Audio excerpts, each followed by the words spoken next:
Ih, ada teman-teman rupanya, selamat datang di channel YouTube aku, Gadis Kampung. Nah teman-teman semua, khususnya para pemula, pasti kamu udah gak sabar kan mau belajar bahasa Inggris bareng aku.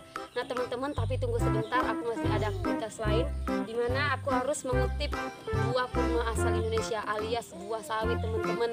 Ini aktivitas aku yang aku lakukan dulu waktu masih SD. Nah sekarang mumpung lagi libur nih, aku ada di kampung, aku mau ulang kembali masa lalu aku dulu. Oke teman-teman, jangan kemana-mana, tetap di channel YouTube aku ya. Tekan tombol subscribe dan bunyikan loncengnya ya. Teman-teman semua, gimana? Harus tetap semangat ya belajar bahasa Inggrisnya.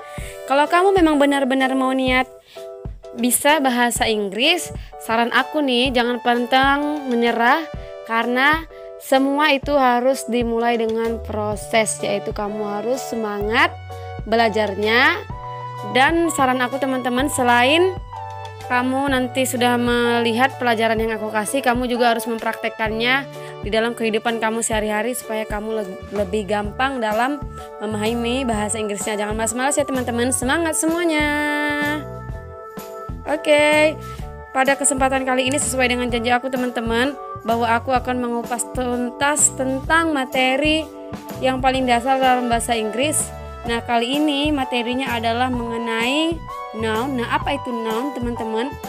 Nah noun itu teman-teman adalah kata benda. Kalau di dalam bahasa Indonesia noun itu kata benda. Nah kata benda itu meliputi dari manusia, hewan atau animal, tempat, place, dan hal lain sebagainya teman-teman. Nah teman-teman semua, noun ini dia dibagi lagi menjadi beberapa jenis. Nah tapi aku mengajarkannya memang yang simple, hanya ada 4 yang aku kasih tunjuk ke kamu yang paling dasar. Yang pertama itu adalah concrete noun, proper noun. Yang pertama adalah concrete noun. Nah concrete noun itu teman-teman dia dibagi lagi menjadi 2, ada yang proper noun dan yang kedua adalah common noun. Nah selanjutnya jenis dari benda itu adalah abstract noun, countable noun nih, dan uncountable noun. Nah untuk lanjutnya teman-teman, apa sih sebenarnya ini? Nah kita lanjut ya. Oke, jangan kemana-mana, harus tetap semangat ya teman-teman belajarnya, nggak boleh bosan. Karena ketika kamu mulai bosan, saran dari aku, kamu harus ingat tujuan kamu apa. Kalau kamu mau belajar bahasa Inggris, kamu mau bisa bahasa Inggris, kamu harus semangat. Kan nggak ada kan hasil yang prosesnya itu gampang. Pasti kalau kamu mau hasil yang bagus, berarti kamu harus usaha keras. Begitu juga dengan belajar bahasa Inggris. Aku saranin ya untuk banyak-banyak menghafal kosakata. Bisa dari lagu, dari bacaan, ataupun apa yang membuat kamu senang. Oke, lanjut ke tadi materi yang pertama adalah concrete noun. Nah teman-teman, kalau dalam bahasa Indonesianya itu concrete noun itu adalah jenis benda yang dapat kita lihat, kita pegang, dapat kita raba. Nah contoh benda itu di sekeliling kita sehari-hari adalah contohnya kayak rumah. Kita bisa kan lihat rumah itu kayak mana. Bisa juga kita pegang meja, kursi, pintu, dan sebagainya. Nah teman-teman, di concrete noun ini dia dibagi lagi menjadi 2. Saya gabungkan aja. Yang pertama yaitu proper noun. Nah yaitu jenis kata benda yang di awalnya harus didahului huruf besar atau capital letter. Contoh bendanya adalah manusia. Manusia kan benda yang bisa dilihat, dipegang, dan diraba kan. Nah ketika kamu mau menuliskan nama orang, nama tempat, nama hari, dan nama bulan dalam bahasa Inggris, kamu harus menuliskan nama awalannya dengan huruf besar. Contohnya nih saya udah kasih nama contohnya adalah Andi. Andi itu merupakan nama orang. Maka ketika menulis nama orang di sini Andi contohnya, kamu menggunakan A-nya itu di awal kata dengan huruf besar, dan begitu juga seterusnya. Kemudian di common noun teman-teman.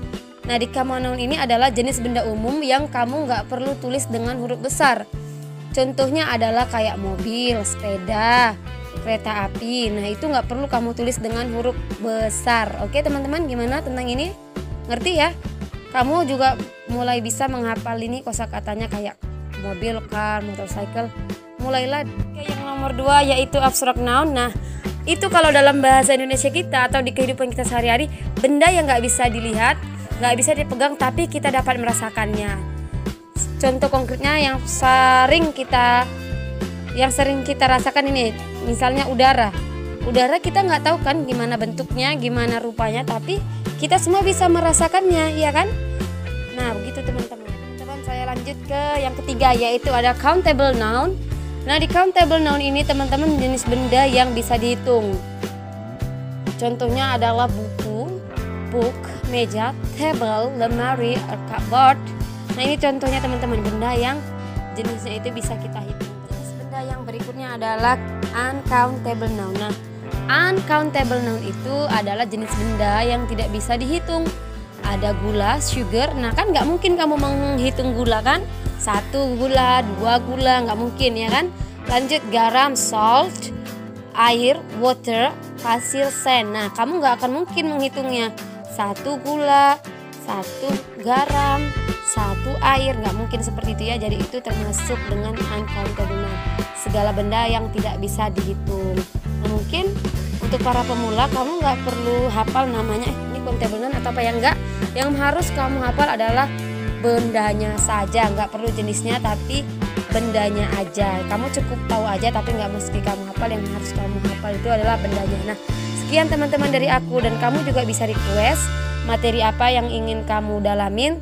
Silakan aja nanti komen di kolom komentar ya. Oke, goodbye, see you. Tetap semangat ya belajar bahasa Inggris.